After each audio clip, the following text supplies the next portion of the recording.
Glad to have you here. Stonebrook is a church that grew from the first time we met was 52 people in our living room to, I don't know, we had 900 one time. If we hadn't had COVID on Easter, we would have had 1,000 or so. But that was good, that was great. But what we're doing now is my favorite thing to do.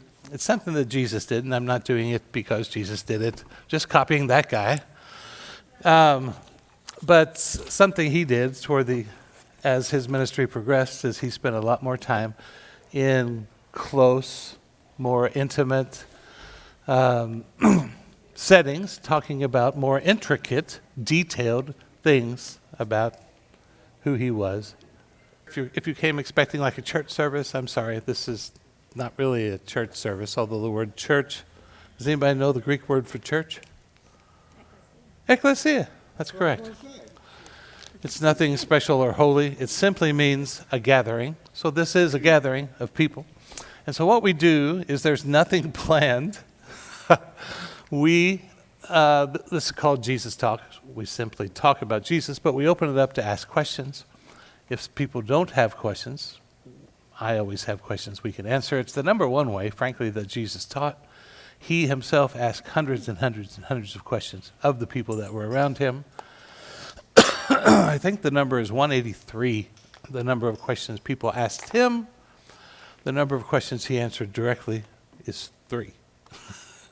And the purpose of Jesus hanging out with people was to get them to think, to get them to understand, not simply write down, this is what I'm supposed to believe, this is what I'm supposed to do, this is what it takes to be a good person.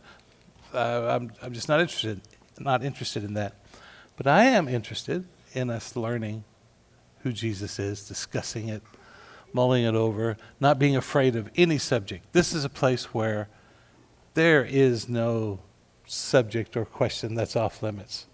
Really, there's not. I've never been shocked by a question. Don't take that as a challenge, Benet. But no, you can ask anything that you want. So, we do have a question that someone asked, and she's not here. I thought she was really interested in talking about that. But if someone else, until maybe she gets here, I don't know. If someone else has a question you want to talk about, you want to bring up, I'm going to give you that time now. I know if you're here and you haven't been here before, it's kind of an awkward thing. You don't have to feel pressed to do it. We're not going to call on you. So, Mackenzie, what? No, I'm just kidding. But does somebody have a question that's just burning that they would like to bring up to start? I feel like Eric does. Eric always does, but... Well, I don't. I was, I'll go next. okay. Well, this is just kind of random, but lately a lot of people have been saying, and they always say it every few years, it seems like, oh, look, Jesus is coming, blah, blah, blah. So, and, they look to Revelation for that. And, I just started reading it last night just because I'm like, oh, I'm going to take a look. You started reading the book of Revelation? Uh-huh. Okay. I didn't get very much. Okay. But I know that you have, I think you mentioned before that, or even all of the Bible, we take it as he's speaking directly to us. And that may not necessarily, he's speaking to churches. Even in the beginning of Revelation, he's speaking to the 7 churches. So what is your thought on Revelation? Go. Revelation. People thinking that right now that, oh, this is the end times. Well, I don't necessarily agree with that because there's always, to me, something terrible happening in the world, or I don't know. Correct. Okay. This is a huge question that I love, by the way. I wanted to also preface, for those that maybe haven't been here or haven't been here in a while, what we do here is we honestly just look at it. And you don't have to agree with me. I'm not here to pontificate or say this is what you have to believe in order to be a Christian or you're a heretic. No, not at all. I view things differently than a lot of traditional evangelicals, and I have good reasons for that, and I'll present those good reasons. But it doesn't mean that I'm right and it certainly doesn't mean that I have an all-encompassing knowledge of it at all. But this particular subject, and lots of subjects, I've thought a lot about. And what I try to do with the Bible, by the way, is, and I started actually doing this physically years ago. You better start my clock, Sarah. It's a dangerous, dangerous game you play. But I came across the idea of reading the Bible, and you'll hold me to Revelation because I'll get to talking about this for 3 hours, is to read the Bible without, quote unquote, religious glasses on. And at the time I started doing this, I just started wearing glasses, which are for far away. But I would physically do that. Well, maybe I started before I got glasses. I guess I did. I would go through the motion of, okay, I'm about to read the Bible. I'm going to take off my religious glasses. And what I mean by that is every person, especially if you live in the United States, you have been handed a set of assumptions regarding the Bible that you personally did not obtain by an exhaustive, objective study of the Bible itself. Does that statement make sense? Yes. I mean, you didn't go to the Bible not knowing anything about it, read it, and come across with, oh, this is speaking with one voice, for example. You didn't get that from the Bible. Your preacher, your culture told you this is all God's word directly from his mouth to your ears, and then you went to it with that in mind. You know what I'm saying? You went to it with, this is infallible, inerrant, these religious words, theological words, to try to describe what the Bible is, and I'm constantly asking that if you've been around for long. This all goes to the question of, what is the Bible? In fact, Sarah, you have that slide just available. Hit that slide. Every misunderstanding I've ever heard, whether from atheist or skeptic or believer, concerning the existence or nature of God can be traced back to a fundamental flaw in answering this one question. Boom. I don't have my little clicker, Sarah. You have to hit the next one. What is the Bible? And the second question is, what do we do with it? So this question will go back to that, of what exactly is the Bible? So before we talk about Revelation, understand that the Bible is a collection of writings written over a period of about 1400 years. But all of it, all of those books, they're individual. That's why I don't say this phrase. And the Bible says, this was a phrase made very famous by Billy Graham in his preaching during the 50s. And I'm not putting down Billy Graham, but that's how he preached. And the Bible says, the Bible doesn't really say anything. It's exactly the same as if I said, you asked me a question like about nuclear physics. Ask me a question about nuclear physics. You don't have any? What is nuclear physics? And I said, well, the library says. You would say, the library says that? Well, surely the library doesn't say that, because I read a book from the library, Horton Hears a Who. It doesn't talk. Exactly. The library doesn't say anything about nuclear physics. Now, here's what Albert Einstein says. You know what I mean? Well, it's the same thing with the Bible. It's a collection of writings from different authors. That's why I changed. You'll probably hear me say now Paul says, or Matthew says. It's because they wrote things down to a particular audience for a particular reason at a particular time with a set of events or circumstances. And that's what they're intending. Now, the book of Revelation is in what we call the Bible, Biblia, books.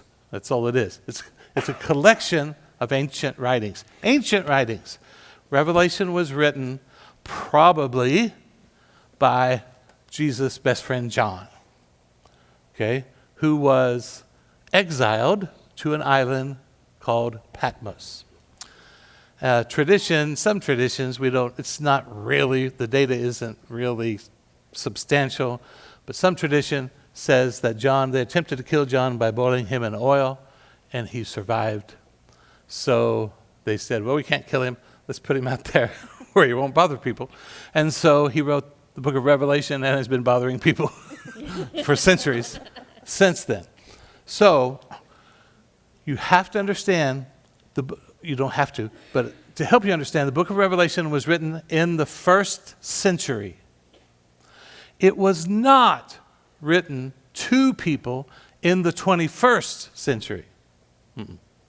He's not writing something that's predicting what's going to happen 2 millennia from now, that the people who received his letter, and understand that's well, it says, these are the letters. This is the letter to the church at Laodicea. This is the letter to the church at Sardis. This is the letter to the church at Philadelphia. Philadelphia freedom. But anyway, so he's writing a letter. He's doing it with a particular genre of writing. It's a literary device that is unique to the 1st century called apocalyptic literature. The word apocalypse, we think, when you think of the word apocalypse, what do you think of? End time. The end. What is that last part? Tribulation. The tribulation. Rapture. Or if somebody says, this is going to be an apocalypse, what do you think? Destruction. Okay. The word apocalypse means to reveal. Hence the name Revelation. Okay? That's all it means, is to reveal. But it reveals, apocalyptic literature opens up your eyes to something by using very figurative, picturesque, non-literal imagery. And many times, apocalyptic literature will use something that's the opposite of what it wants to say to explain what it wants to say. I don't know if I can... one of my favorite shows in the history of the world, because it's one of the best shows in the history of the world, is the show MASH. Have you seen MASH? I know I'm old, but YouTube exists. You've seen the show MASH. Alan Alda is in MASH. Anyway, MASH, what is MASH about? Now see, here, watch. The Korean War. Don't let me tell this. You've already told it. I know, see? Number one, don't act like my wife. You've already told this. It's actually my son that does that. My wife doesn't do that. She still acts interested, I think because she wasn't paying attention the first time. But my son, I'll say, have I ever told the story? And now, before I even finish that sentence, he goes, yes. MASH is set in the Korean War. What is the genre of the show MASH? Comedy. Is the Korean War funny? Is there a purpose when you've watched MASH? Their purpose is to show the stupidity and the horror, and at least from their perspective, the stupidity and the horror, the uselessness of this police action, as it was called. They're trying to show war is horrible. So how could we explain that? Well, the direct way to say it is the war is horrible. But a more creative way, where you have to think, and it's almost coded, is how about if it was a comedy? And then the other thing about MASH is it's not about the Korean War, it's about the Vietnam War. MASH came into being 71, 72, which would be toward the latter part of the Vietnam War. But it's a commentary on what is happening in the Vietnam War at that particular time, contemporary, by using something that's not the Vietnam War and a genre that is opposite of what's happening in the Vietnam War. Does that make sense? Okay, that's Revelation. It's apocalyptic literature. Now, what is happening, and I'm sorry, you shouldn't ask questions like this. I keep saying someday I'm going to really study this. And this isn't from this is why I always say with this, take this with a grain of salt. I haven't spent the last 4 weeks studying the book of Revelation. But Revelation is written to Christians. I don't know. People differ, and you won't be interested. You'll go to sleep if I give a discussion of why some people think it was written before the destruction of Jerusalem in 70, why some people think it was written after. But anyway, around that time, Christianity has spread throughout all the Roman Empire. And Christians are beginning to be persecuted, starting with the reign of Nero, who's the emperor of Rome, continuing through to, I guess, Caligula. But anyway, let's don't talk history, because I don't know it at the moment exactly there. But remind me to talk to you about the mark of the beast, which is in Revelation. So it's written to Christians who are experiencing harsh persecution.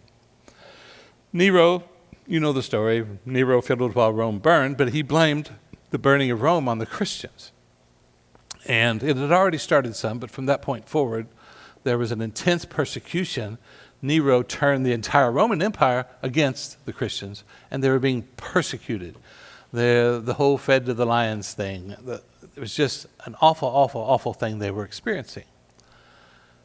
John is writing to those Christians to encourage them and to tell them how to deal with their life and with these people that are persecuting them, how to deal with them, how to interact with them, how to get through that, how to endure it, but also how to treat your persecutors. So, Revelation is not predicting something. And this is where it gets really interesting to me, because I grew up in the 70s. There was a man named, what's his name? Hal Lindsey, who wrote a book called The Late Great Planet Earth. And you should read it sometime. And then in the 90s, we come along with Left Behind, to where people see Revelation as this futuristic thing that now we are in the end times and this is going to come to pass. And they will say things like, Revelation says the Antichrist is going to rule the world. Well, this is one of those things. I love this modern thing that people say, tell me you don't know anything about Revelation without telling me you don't know anything about Revelation. The phrase, the Antichrist, is not in the Bible, let alone the book of Revelation. John, in one of his letters, 2nd John, 3rd John? I don't know. In one of his letters mentions about the spirit of Antichrist, people and just a general feeling in the culture of that time that is against Christ. But a character called the Antichrist is not mentioned in the Bible. I had a discussion with someone yesterday that was talking about when they were younger, they used to do Bible quizzes, and we were talking about the Damascus experience, that Paul on the road to Damascus, and he says at that time his name was changed from Saul to Paul. Anybody ever hear that in church? Yeah. This is not in there. Paul was a Hebrew, tribe of Benjamin. His Jewish name would have been pronounced something like Shaul, but we would say Saul. That's his name. But Paul is born in Tarsus, which is a Roman province, and so his Roman name, the way the Romans pronounced it, would be Paul. His name wasn't changed, but because he, in that Damascus moment, is going from being very Jewish and very Pharisee to trying to reach the Gentiles in the Roman Empire, when he went to talk to the people in the Roman Empire, the Jewish people, he went by Paul. If I, which I have been, go to Latin America, I don't introduce myself if I'm talking to a Spanish-speaking person and I'm trying to relate to them. I will be Marcos. Well, I don't say that here. That would just be weird. My name here is Mark, but I didn't change my name to go there. That's just how they say it. Anyway, why did I start talking about Paul? Oh, people think the Antichrist and whatever. So, Revelation is written to first century Jewish people experiencing persecution. Now, let's talk about one question. And by the way, interrupt me at any time. I always feel like I just talk too much here. She says, people say, well, we're in the end times, and da da da da da da is going to happen. So let's ask the question, are we in the end times? And what the heck is the end times? Well, I just wanted to say that, like, I remember, I don't know if it was your mother or my other grandmother, thought that as well, like certain times. And I know that it's just, that happens every so often. And so when people say it, I just say, but So here's me talking about are we in the end times. First of all, I believed that I would never see 18 when I was a kid because I'm going through the 70s when Hal Lindsey wrote the book, The Late Great Planet Earth, and these certain things in Revelation, well, that means nuclear weapons. And Russia is going to come down and attack Israel. And then that's the Battle of Armageddon. And there's going to be tanks. And there's going to be blood knee-deep throughout. And so they have all these things that are going to happen. And then Jesus is going to return. So some people said, well, you got to go through, quote unquote, the tribulation period.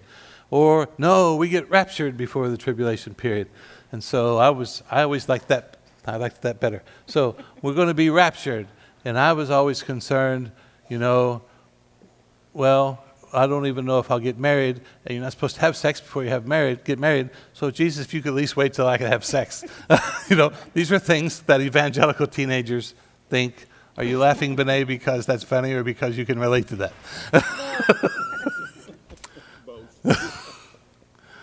But I wanted to get married. Let me just get married, but I don't think I'll make it to 18 because Jesus is coming back now. Well, I made it to 18, but then I went to college, and I'm in Bible school, of all things, and a guy wrote a book called 88 Reasons Why Jesus Will Return in 1988. Okay. So I read that. Okay, it's really getting close now. But then he had to write a book called 89 Reasons Why He'll Come in 89. And it's silly. But why, number one, why do people think we're in the end times? What are the reasons that people give? There's a verse in the Bible that says something about we're in the end time. See? Now that is the perfect evangelical question. There's a verse in the Bible somewhere that says it. I don't know where it is. But that's such a good illustration. Why do they think that right now? Yeah, why are people saying we're in the end times, Jesus is going to return, and we have to get ready and go? There's Missy. I'm going to remove this chair so you don't have to sit so close. Sit closer to him than I do. We basically have just been taught to think. But why? I don't know. I guess, like, well, really the hurricanes, they were terrible hurricanes. There's terrible wars. War in the Middle East. But why does that matter? What? Cost a day's salary. No, that's Revelation. So what is it, though? What's it based on? Control. No, yeah, but they didn't just pull it out of thin air. Evangelicals don't pull anything out of thin air. They've read these books that you've read. Yeah, but what did the books say? It's so interesting because I find it odd because Jesus himself said, "You will not know the time of my return." But he does say he will return. that's true. And he does say he's going to return with the sword. Ooh, I'm going to say that's not let me get back to that because that's wonderful. not good for anybody if you're not on his team. Okay, So I think it has this is why I love this. You're bringing up 8 things at once. This is I great. have a feeling that it has to do with yourself always being prepared for his return. And when he does return, then that is the end. So you should personally always be prepared for the end times, Yeah. whether it comes or not. Okay. Because it will be your end time. Oh, now that's also an evangelical thing. That's just so good. Thank you. Okay, so we have wars and rumors of wars that Jesus said he were what? Men will become lovers of themselves, which has kind of always been the case. We look at something. It's-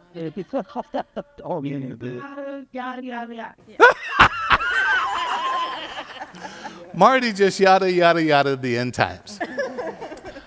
Okay, this is why it's kind of hard to talk about this subject, because there are all these things floating around that we really maybe haven't thought through deeply and don't even know where they come from. So I'm going to talk about where they come from. One of them is Matthew chapter 24. Sarah, you might have, you might get Matthew 24 ready. And don't let me forget Jesus returning with the sword. That is so good to talk about. Don't let me forget that. Oh, I could write it down. And I will readily agree with you that it's imagery. It's not. We have to go so much time, but you sort of this time. Yes. So, Good. I don't know if we get to your question, but we'll try to get there. I'll ask you again later. No, yours is a great question, 'cause that's what we were going to start with, but you weren't here, so I didn't want to start. That's okay. Jesus in Matthew 24, Jesus is one of those guys kind of like me. I'm not trying to say Jesus is trying to be like me, but he's not fun at parties necessarily, except the first party he went to, he turned water to wine, so he's a nice guy to have around. But Jesus has come to Jerusalem for the last week of his life. What he knows is the last week of his life. He can't get it through the disciples' head that this is the last week of my life. So they're just having a good time hanging around Jesus, and they're walking around in the temple courtyard. And they're marveling at the structure. It is a remodel and expansion, by the way, that was started by Herod 40 years prior. I won't tell the whole story of the temple, but it was destroyed 586 BC, was rebuilt when they returned from the exile. Herod is remodeling and expanding the temple. And they're marveling at the construction. And they said to Jesus, "Look at these buildings. Isn't this magnificent?" And Jesus, being the party pooper that he is, saying, "You see these buildings? There won't be one stone left upon another. This is going to be flattened." And then he just walks away. It's kind of like Terminator 2 and 3, where Sarah Connor is just not fun to be around anymore. Because all she's saying is, yeah, this is all going to be destroyed by nuclear war. Thank you, Jesus. We were just trying to point out how nice the things were. But he turns and he walks away. He crosses the Kidron Valley and he goes and sits on the Mount of Olives, which is opposite the temple. And I always picture him just sitting there and looking at it. And the disciples are doing this. This is how I see the Bible. It's a lot like VeggieTales. Not really, but I see things happening. And they go over there and they sit down next to him and they say, basically, when? And what the heck? When will this happen? You have to keep in mind with the following verses then, that they're asking about when will Jerusalem and the temple be destroyed. That's what they're asking. I'm sorry that you live 2,000 years later and you're reading words and you want it to be about you.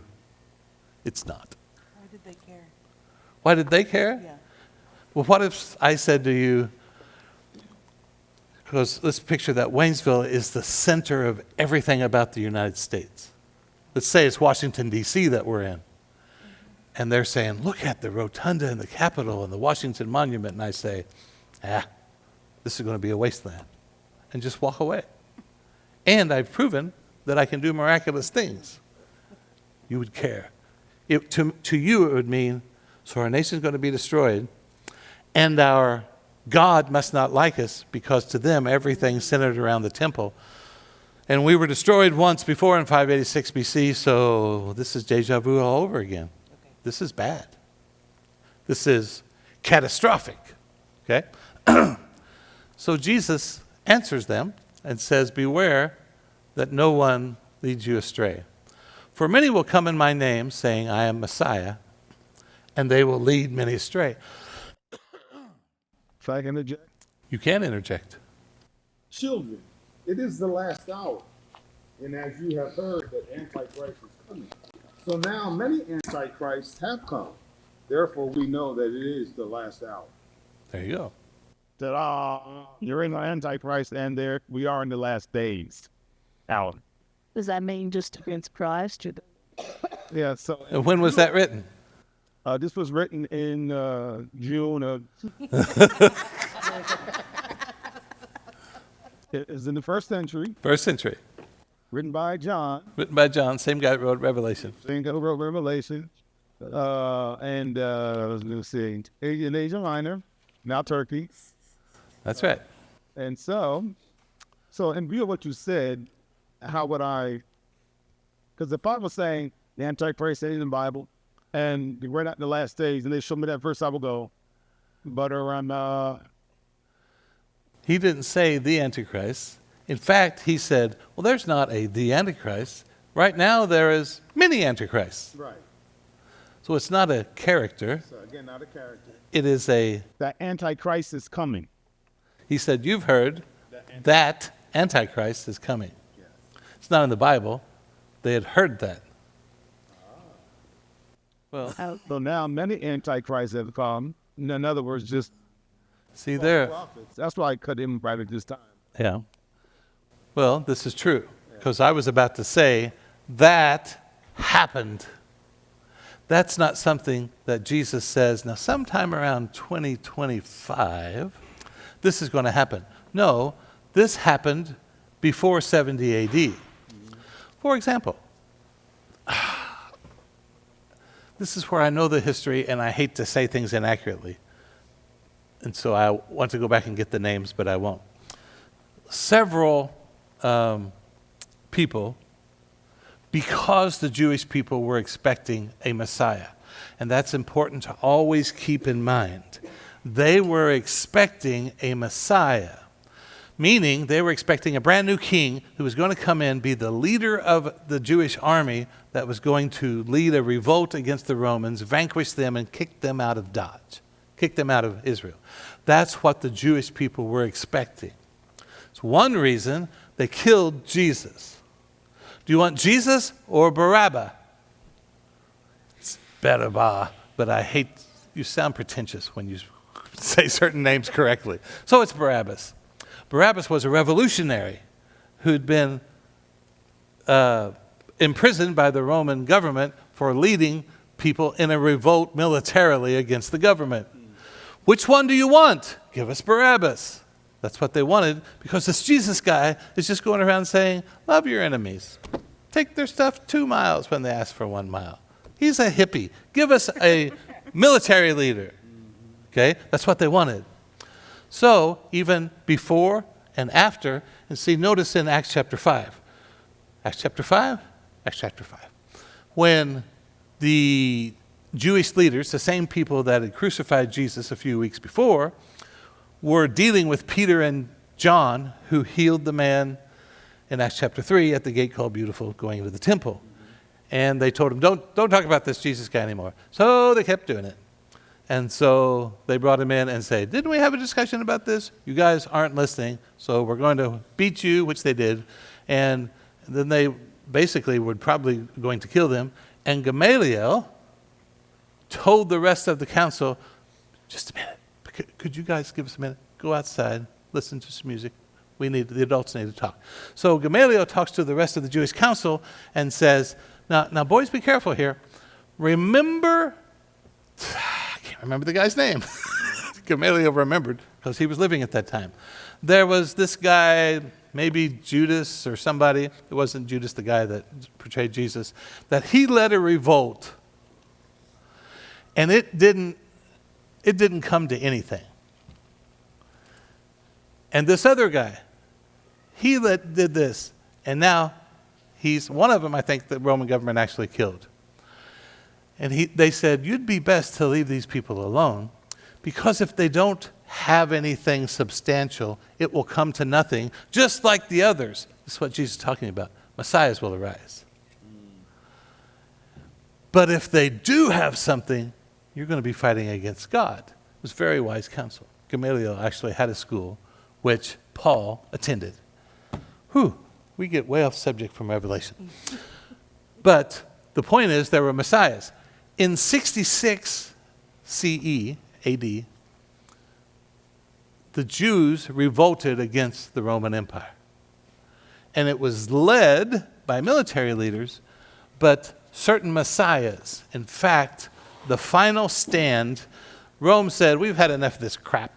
And so they went there, and this is really important because we'll get to it. Rome in 66 AD came to Jerusalem and started doing terroristic activities to try to squelch this revolt without just nuking the place, without just bringing in the army and leveling everything. They tried various terrorist tactics, which we will see Jesus talk about. But eventually, Rome pushed all the Jewish army to the temple compound, and they barricaded themselves in at the temple. They had a leader who they believed was the Messiah, who was saying, this too will pass. God is going to deliver us. It's going to be great and miraculous. And this big, huge thing, they're going to surround the temple, and God is going to bring fire down from heaven, and God's going to destroy this army. Let's get to the temple and resist. Okay? This was a false Messiah. Many will come in my name, and they'll lead many astray. Now, we're trying to get to why do people say we're in the end times? Now, and I forgot to tell those of you that have never been here or whatever, you'll probably leave here more confused than when you started. It's just what happens.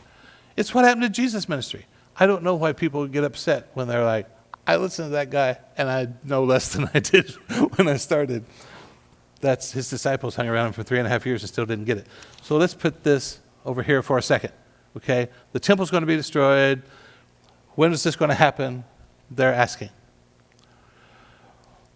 But when the Bible, people in the Bible, talk about the last days, what do they mean? Now, this started confusing me when I was about 15.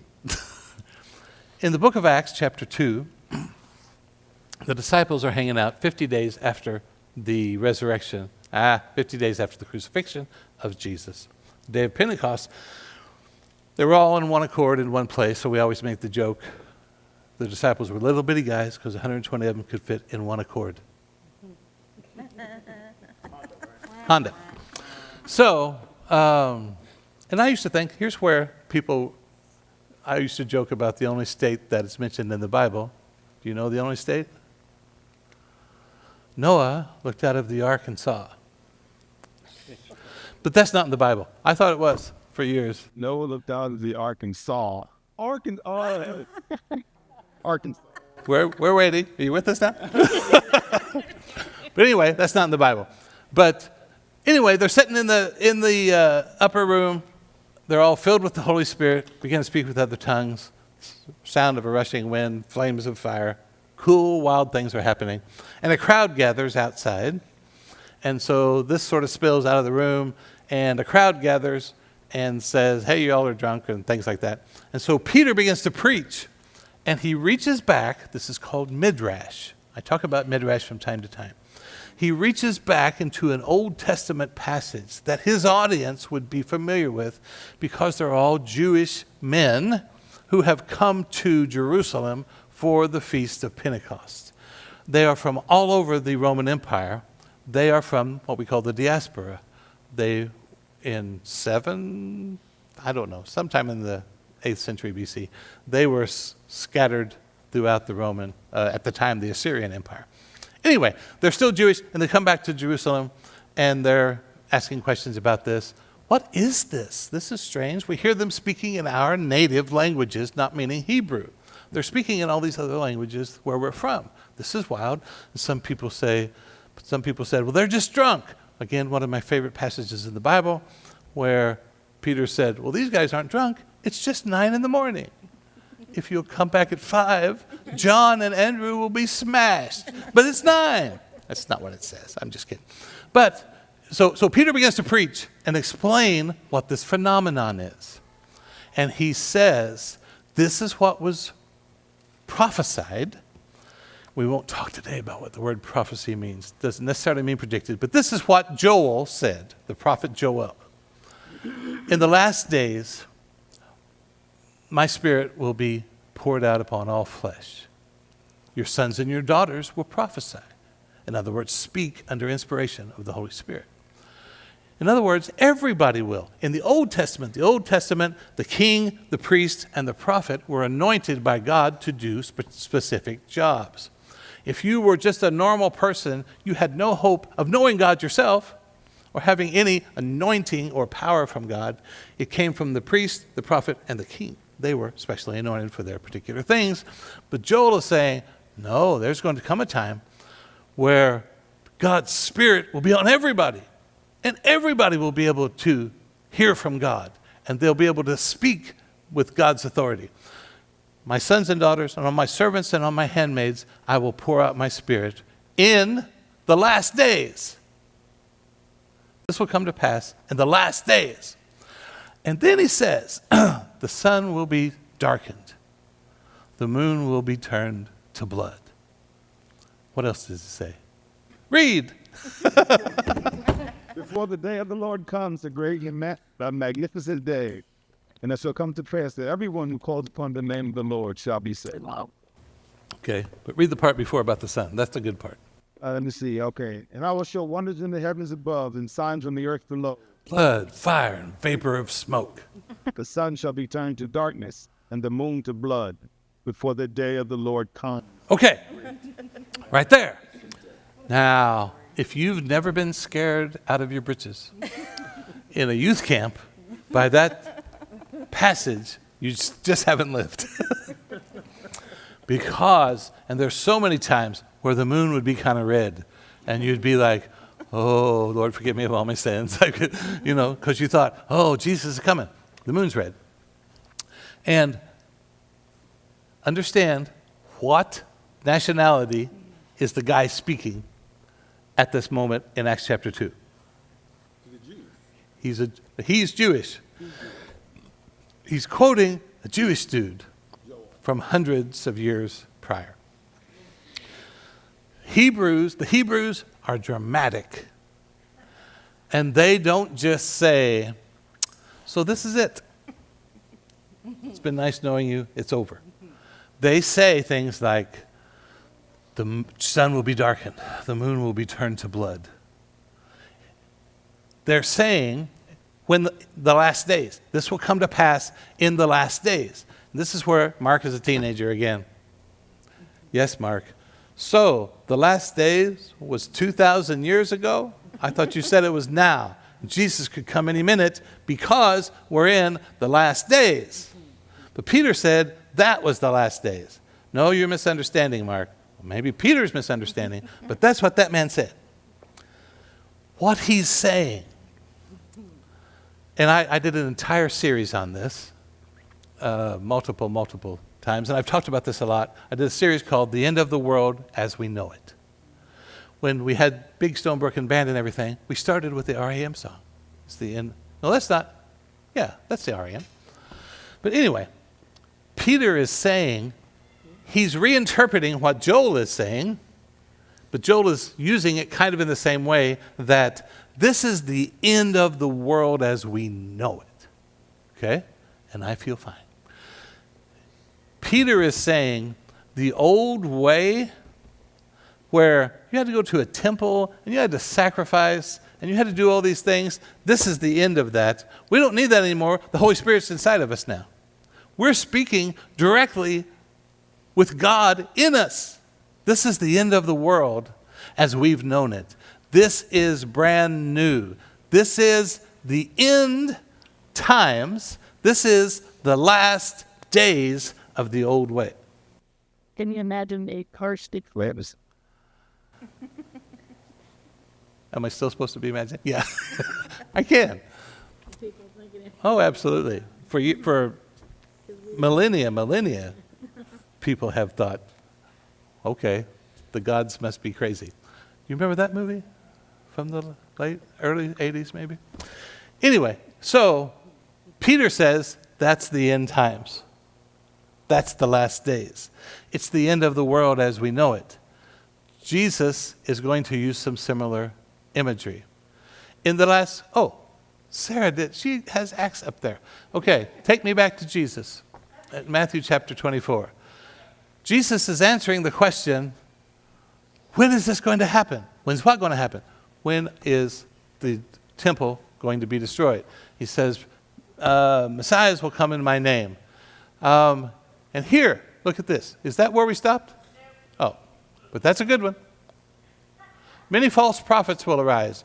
Many will fall away, and they will... Are we going? Oh, many will fall away, and they will betray one another and hate one another. And preachers will say, oh, that's happening today. That's a sign. No, it happened in the first century. And many false prophets will arise and lead many astray. That's not new. It happened between about 33 AD when he's talking and 70 AD. And because of the increase of lawlessness, the love of many will grow cold. That happened. But the one who endures to the end will be saved. This is where they preach this all the time. You've got to hold fast against all the worldly pleasures of this day. Because if you will endure to the end, meaning when the rapture comes, you'll be saved. And this good news of the kingdom, here's something they use. This good news of the kingdom will be proclaimed throughout the whole world as a testimony to all the nations, and then the end will come. So this is where you say, well, Mark, that hasn't happened. Oh, yeah? You should read your Bible. Where Paul said that this good news has gone out to the whole world. See, the whole world isn't Botswana.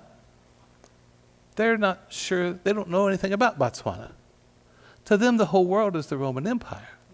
This is written in the first century. This is Jesus talking in the first century. The good news of the kingdom was proclaimed in the whole world prior to the destruction of the temple in 70 AD. And that's the end that will come. So when you see the desolating sacrilege standing in the holy place, as was spoken of by the prophet Daniel, let the reader understand. Yeah, let the reader understand. What is he talking about? The destruction of the temple. What's the desolating sacrilege? The King James Bible says the abomination of desolation. The annexation of Puerto Rico. Now here's where we want to talk about things in the Bible. Children are dying in there, sounds to me like. Where when Jerusalem, you have to understand, Jerusalem was attacked and destroyed twice. First, in 586 BC. Then, again though, Daniel talks about the abomination of desolation, where Antiochus Epiphanes came to Jerusalem and sacrificed a pig in the temple. But then Titus, in 70 AD, who eventually became the emperor, let's see, when the revolt in Jerusalem started, Titus was the general. Then I can't remember what the trouble was in Rome, but Titus had to go back. He became the emperor. Who took over for Titus? Anyway, I can't remember. But Titus sacrificed to his God in Jerusalem. When you see the abomination of desolation, when you see these Jewish people surrounding the temple, notice what he says. Then those in Judea must flee to the mountains. This is what I never could understand. Yes, Mark. Okay. So when all these bad things, wars, rumors of wars, which we'll get to, only people in Judea need to go to the mountains. Now, I don't need to go to the mountains. Just the people in Judea. Yes, Mark, I guess. We skip this verse, Mark, because we don't know what it means. But I can tell you what it means. The Jesus people of the time, most Christians believed the false Messiah that said, nope, let's go to the temple. Everybody in the temple, we're going to pray. God has told me he's going to deliver us with this one last stand in the temple. And so the Jewish people believed their Messiah. But the Jesus people went, Jesus said, when we see this, we need to head to the mountains. And they did, and they were saved. This historically has already happened. The one on the housetop must not go down to take what is in the house. That's the next verse. The one in the field must not go back. Woe to those who are pregnant and to those who are nursing. I pray that your flight may not be in winter or on a Sabbath. I'd like to stop talking about that, but I want to get to somewhere. For at that time, there will be great suffering. Here's where evangelical Christians have taken a very encouraging verse from Jesus and turned it into a very fearful thing. At that time, there will be, King James says, great tribulation. This is where people conflate this with the book of Revelation and saying there's going to be this tribulation period, 7 years. It would take me weeks to talk about that. But at that time, at what time? When you see the abomination of desolation in the temple. In another place, see, this is Matthew. Luke also records this. When you see Jerusalem surrounded by armies, know that time is up, basically. Jesus said it right before he went to the cross. He wept over Jerusalem. And he said, if only you would have recognized and accepted the pathway to peace, but you rejected me. And now, he goes on to say, eventually you will be surrounded by armies. It's a great example, and I won't get into it about it. Peace versus force. Anyway. Is that a punishment? A punishment? No, it's not a punishment. Jesus is saying, see, this is, don't get me off subject, because Jesus is saying there's a way to peace. This is why they didn't accept him. Don't rise up against these Romans. Carry their stuff. Win them. See, Israel, I mean, this goes, I'm not going to get into something because you'll all start thinking politics, and I'm not meaning that. But Jesus is saying, I don't care about the nation of Israel. I love those Roman guys that you hate just as much as I love you. The people of Israel didn't get it.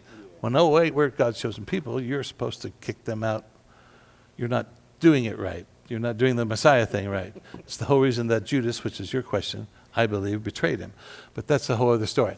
But at that time, there'll be great suffering or great tribulation, such as has not been from the beginning of the world until now, no, and never will be. This is very encouraging to me. See, people will use, oh, there's hurricanes and earthquakes, and it's worse than it's ever been. You don't know world history. This is the greatest time, especially, like, you're a girl, right? For females, this is the greatest time in the history of the world to live. Females have been horribly, horribly, horribly, horribly treated throughout history as simple property. Horrible things have happened to the female of the species. This is, for females, it's the best it's ever been. And y'all, I know some of you are thinking, well, let me tell you about what it meant. I get it. You're right. I'm not saying it's the best it can be or it's even equal. I'm simply saying, Jesus said it won't be as bad as this. And if you look into the history of the atrocities that the Romans committed against the Jewish people, trying to squash this revolt, horrible, horrible things. Anyway, and if those days had not been short, no one would be saved. For the sake of the elect, those days will be cut short. Then if anyone says to you, look, here's the Messiah, or there he is, don't believe him. For false messiahs, false prophets, take note, I've told you beforehand. I'm going to go fast here, Sarah. I'm keeping people fast. So if they say, he's in the wilderness, don't go out there. Then for as the lightning comes from the east and flashes to the west, oh, this will bring up a subject that we can't talk about in 2 minutes. So will the what? Here, I gotta stop. Oh, let me read these and then come back. For as the lightning comes from the east and flashes as far as the west, so will be the what? Coming Coming of the Son of Man. What is the coming of the Son of Man? Every Christian in the United States will say, well, he's talking about the rapture. You can't be talking about the rapture because there's no such thing. But what is he talking about? Here's where I can never show my face in churches again. But look, he goes on and says, wherever the corpse is, there the vultures will gather. This is where they go. Jesus, you're doing that thing. Will you just completely change the subject and say something nonsensical? No.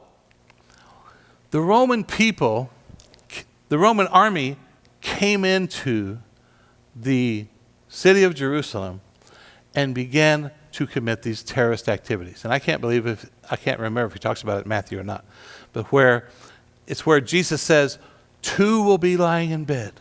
1 will be taken, and the other will be left behind. Behind. Behind. And we sang the song, 2 men walking up a hill, 1 will be taken and the other left standing still. I wish we'd all been ready. There's no time to change your mind. The sun has come and you've been left behind. Anyway, it's a song from Larry Norman. In church? Oh, youth camp just wore that song out. To like a husband sometimes asleep in bed, she hears a noise and turns her head. He's gone. I wish we'd all been ready. Wow, and you guys just went along with it? There's no time to change your mind. The sun has come and you've been left behind. It's why the book Left Behind is called Left Behind. Isn't it amazing we still believe? It is amazing. But what happened? The Roman army came in and said, okay, we're going to show these people who's boss. And so they would go in at night. You may be sleeping there with this, whoever the other person is, your husband. And they just go in, and in the night, they take him. And they wake up, family wakes up in the morning, where's Dad? Is that him impaled on the cross and set on fire outside? Oh yeah, that's him. The person that's left behind, by the way, is the fortunate one. This is where people twist the Bible entirely, where Jesus said it's like in the days of Noah when the coming of the Son of Man will be, where the flood came and took them away. And we thought, well, we need to be taken away. No, wait a minute. The ones that were taken away weren't on the boat. They were all killed. But we turn it around. Yeah, that's how the story goes. But we want to turn it around to where you're taken away to heaven. And the ones that are left, they're in trouble. Well, that's not what the story of Noah is. The story of Noah is the ones that were left, they were safe. Anyway, people are strange with the Bible. But they took these people then, after they take them down, they wouldn't let them, which insulted the Jews so much. They wouldn't let them go bury Dad with their Jewish ceremony. They threw him in heaps outside the cities, and the vultures gathered. He's predicting the atrocities that the Roman army did indeed commit against the people of Jerusalem. Not something that will happen. But look, immediately after the suffering of those days, the sun will be darkened. The moon will not give its light. The stars will fall from heaven. No, they won't. If the stars literally fall from heaven, the earth will be incinerated before they even get really close. And the powers of heaven will be shaken. Then the sign of the Son of Man will appear in heaven. And then all the tribes of the earth will mourn, and they will see the Son of Man coming on the clouds of heaven with power and great glory. Okay. This is where, by the way, you can either stand up and you can leave. Because I'm not saying, well, you can leave. I mean, I've talked too long. So I have to at least begin this. And this is something I've talked about a lot before. I know a little more about it now, but hopefully that happens with all of us. But you're welcome to leave if you want. The Son of Man coming on the clouds of heaven. Jesus just said, this will be, go back to that other verse where Jesus says, the Son of Man, or I'm coming here or something. You're doing a wonderful job, Sarah, trying to figure out what's in my brain. Then and they will see the Son of Man coming on the clouds of heaven. Yeah, but a few verses before that, he says something about, oh, there it is. As the lightning comes from the east and flashes as far as the west, so will be the coming of the Son of Man. Here is a great example. And again, you're welcome to leave. I'm not going to talk that much longer, but you've been sitting here like for 55 minutes or something. When people hear the coming of the Son of Man is something that Jesus referred to himself. You've been handed, that means the return of Jesus to the earth to set up his kingdom. That means the rapture, which we can talk about how the rapture did not exist till 1820-something. I've talked about that before. But You've been handed that. You didn't read that, and from that text or from your exhaustive study of the Bible, go, that means when Jesus returns again in the literal clouds of heaven, you didn't get that from anywhere except a fat, out-of-shape guy like me on a stage preaching to you about the Son of Man is coming again and you need to be ready. And so you think about a future event somewhere, but you didn't get it from the Bible. Because if you had read the Bible thoroughly without your religious glasses on, and you were thinking like a first century Jewish person, Peter here, who's saying, when is this going to happen? And suddenly, this person who's Jewish in the first century, talking to a person who's Jewish in the first century, who's read the book of Daniel, where Daniel says, I had a vision on the bank of the river there, and I saw one enter as the Son of Man. And he was given great power and authority. And he sat down next to the Ancient of Days, who is God. See, they weren't handed there's going to be a rapture. They didn't have the concept that Jesus wasn't going to kick the Romans behind, let alone there's going to be a rapture someday when we're going to escape all this. No. When Jesus said the coming of the Son of Man, their little Jewish ears would have perked up. The coming of the Son of Man? They're not thinking him returning. They're thinking of someone that's been given authority, that is calling himself divine, that is going to come to sit on a throne. But it's not a throne on the earth, because in the story in Daniel, he sits next to God on God's throne, making himself equal with God. Okay? And then he says, go back to the other one. In those days, then the sign of the Son of Man will appear in heaven, and then all the tribes of the earth will mourn. They will see the Son of Man coming on the clouds of heaven. Now, you have to also remember that a few days later, Jesus is standing in front of Caiaphas. You be Caiaphas. And Caiaphas says, we don't need, this guy is blasphemed. He's claiming to be God. We're going to kill him. And he's saying, are you the chosen one, the Son of the Blessed One? That's your line. You have to study your lines. Line! Yeah. And so Jesus says, you have said, but you will see the Son of Man coming on the clouds of heaven with great power and glory. And Caiaphas rips his clothes. See, the Jewish people are so dramatic. They can't say, there it is. They have to go, ah! That's what he did. And said, this is blasphemy. What do you mean it's blasphemy? Blasphemy is claiming to be God. Well, he didn't claim to be God. Oh, yes, he did. He said, you'll see the Son of Man coming on the clouds of heaven. Because Caiaphas has read Daniel chapter 9. He's not a 21st century evangelical.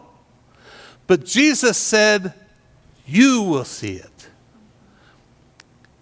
And I always thought, well, I guess Caiaphas, technically, he's still alive somewhere. And so maybe he'll even be resurrected to see it when Jesus comes. No. Caiaphas is alive. Jesus is saying there's something that's going to happen where you're going to see that your religious system isn't the way to God. It's going to be destroyed. The destruction of the temple, the armies coming from the north. If you read various places in the Old Testament, and I didn't study this, but I've read it lots of times. When Jeremiah, maybe Isaiah, I don't know. I hate to say something, and it's not. But they talk about the Assyrian army is going to come from the north, and Jerusalem, the upper tribes, they're going to be taken. And even talking about Judah, Jerusalem is going to be destroyed by an army from the north. And they would say things like, God will ride on the clouds. Okay? It's imagery of destruction coming because of their forsaking who God is. And the Hebrew people called it God coming on the clouds. This is what Jesus is saying. when these verses talk about the coming of the Son of Man, it's not talking about, and I've never heard another human being say this, so you need to study it. Don't take my word for it. I always get concerned. I've heard some other people suggest it, and I went, oh. But when Jesus says the Son of the Man will come on the clouds of heaven with power and great glory, it already happened. That's the destruction of Jerusalem and the temple. The Son of Man came on the clouds of heaven. That's hard to say nowadays. You always want to say that. That's what she said. But this imagery is of Jesus predicting, saying, my way of peace was rejected, so this is what's left. You've chosen the sword, and you'll die by the sword. Okay, it's 15 minutes after. You can leave. Next time, let's talk about Jesus will come with a sword. We'll talk about it for 5 minutes, but you can leave. You can leave at any time. Because what Mark brought up is something that I was taught. It was hard for me to ever see Jesus as a person who was teaching a way of peace, a way of love, especially enemy love, because they said this. The first time Jesus came as a person of peace. As what? As a lamb. As a lamb. It's just like March, yeah. In like a lamb, out like a lion. But the second time, he's coming with a sword. Okay? Now, let me give you, these children are losing it back here. Okay, if you have children, if you have children, go get them. But here is the key to Revelation. And by the way, Mark pointed it out. When it says that Jesus has a sword, it's not in his hand, it's in his mouth. Also, it says that his, King James, his vesture, his clothing, is dipped in blood. Mine eyes have seen the glory of the coming of the Lord. Anyway, there's something about his blood. But here's what you don't see, you don't think about. His clothing is dipped in blood, but there hasn't been a battle yet. It's his blood. It's not other people's blood. It's not this guy. He's not Braveheart coming back and he's got blood all over him from the battle. The sword isn't in his hand. He fights with what it is that he says. And he has sacrificed himself for them. But here's the key to Revelation. We can talk more about Revelation later. Because people will say, he came like a lamb. The second time he will come like a lion. And people love, if you want to get a group of Pentecostals or evangelicals in general stirred up, talk about, tonight we're here to serve and praise the Lion of the tribe of Judah. And they will, woo, yeah! Okay? How many times in the Bible is Jesus called a lion? I'd be lying if I guess. Come on. What? Oh, uno. One time. And it's the key to the book of Revelation. And then you need to go home because the kids are losing their minds. The kids are like the Roman army back there. And Caleb is holed up in the temple complex. And it's about to go down. So if you have kids, go get them. But